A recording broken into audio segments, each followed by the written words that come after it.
எங்கள் ஸ்கூலில் carrier guidance sir வந்து என்ன சொன்னாங்க, இப்படி கிளாட்னு ஒரு எக்ஸாம் இருக்குது, லா வந்து சென்ட்ரல் கவர்மெண்ட் யூனிவர்சிட்டியில் படிக்கலாம் அப்படின்னு சொல்லி அந்த என்ட்ரன்ஸ்க்கு எனக்கு ஹெல்ப் பண்ணார், படிக்கலாம் அப்படின்னு. நான் அதுக்கு படித்து ரிசல்ட் அனுப்பி கிடைக்குமாங்கிற ஒரு கேள்வியில் தான் இருந்தேன். பட் கிடச்சிருச்சு. 2.5 lakhs இயர்லி அப்ராக்சிமேட்டாக வரும்னு சொன்னாங்க. இப்போ யோசிக்கும், ஐயோ லோன் எடுக்கலாமா, திருப்பி நம்ம அப்பாவை தான் கஷ்டப்படுத்தோம், எங்கள் அண்ணன் ஏற்கனவே ஃபீஸ் கட்டணும் அப்படிங்கிற மாதிரி ஒரு கஷ்டத்துலேயே இருந்தேன். அப்போ தான் என்னன்னா, கவர்மெண்ட்டே ஃபீஸ் கட்டும், நீங்கள் கவர்மெண்ட் ஸ்கூலில் தானே படிக்கிறீங்க, நீங்கள் கவர்மெண்ட்டே ஃபீஸ் கட்டும் அப்படின்னு சொன்னாங்க. உடனே ஓகே நான் போகிறேன் அப்படின்னு சொல்லிட்டு இப்படி வந்தேன். இப்போ தேர்ட் இயர் படிக்கிறேன். நிறைய பேர் கவர்மெண்ட் ஸ்கூலில் படிக்கிறவங்க என்னன்னா 12th வரை படிச்சுட்டு அதுக்கு மேலே நம்ம எப்படியும் ஃபீஸ் கட்டணும், வீட்டில் கேட்க முடியாது, வீட்டில் கட்ட முடியாது அப்படிங்கிற ஒரு எண்ணத்திலேயே படிக்காமல் இருக்கிறாங்க. ஆனால் அப்படிலாம் இல்லை, ஒரு எப்படி சொல்றது, ஒரு கோல் முடிவு பண்ணி அது படித்தோம்னா கவர்மெண்ட்டே நிறைய ஹெல்ப் பண்ணுது.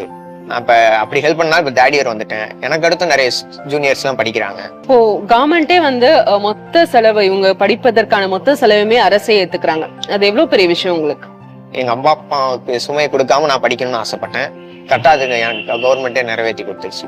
அரசு பள்ளியில படிச்சு இந்த மாதிரியான இந்தியாவின் தலை சிறந்த உயர்கல்வி நிறுவனங்களுக்கு போகக்கூடிய குழந்தைகளுக்கு, அந்த பிள்ளைகளுக்கு அவங்களே முழு செலவையும் எடுத்துக்கிறதுன்றது ரொம்ப ஒரு அழகான ஒரு விஷயம், ரொம்ப முக்கியமான ஒரு விஷயம். அது உங்களுக்கு கிடைச்சிருக்கு, எப்படி இருக்கு?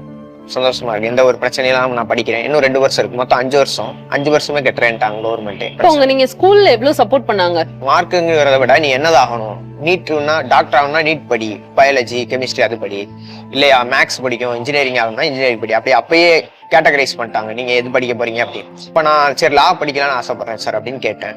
இப்ப நார்மல் கவர்மெண்ட் காலேஜே இருக்குன்னு சொன்னாங்க. அப்பதான் இந்த கிளாட்னு ஒரு என்ட்ரன்ஸ் எக்ஸாம் இருக்குது, இது எழுதி நீ பாஸ் பண்ணினா சென்ட்ரல் கவர்மெண்ட் காலேஜ்லயே டாப் காலேஜ்ல கிடைக்கும் அப்படின்னு சொன்னாங்க. அதனால நான் படிச்சு இப்ப கிளியர் பண்ணி முடிச்சிட்டேன். அதுக்கு அவங்க புக்லாம் ப்ரொவைட் பண்ணாங்க, இது படி அப்படின்னு கவர்மெண்ட்டே. பொதுவாகவே எல்லா ஸ்டூடெண்ட்டுக்கும் நீ என்ன ஆசைப்படுறியோ நீ நினைச்சா ஆயிடுவ, உன்னால முடியும் அப்படிங்கிற மாதிரி அவங்க, எங்க அப்பா அம்மா, அடுத்து கவர்மெண்ட், இந்த 3 நாள் தான் நான் வந்தேன். என்னாலங்கிறத விட இந்த 3 பேரால தான் நான் வந்தேன். தமிழ்நாடு முதலமைச்சருக்கு என்ன சொல்ல நினைக்கிறீங்க? Thank you sir. நீங்கள் படிச்சு முன்னேறுகிற காரணத்தால நீங்கள் மட்டுமல்ல, உங்கள் குடும்பமும் முன்னேற போகுது.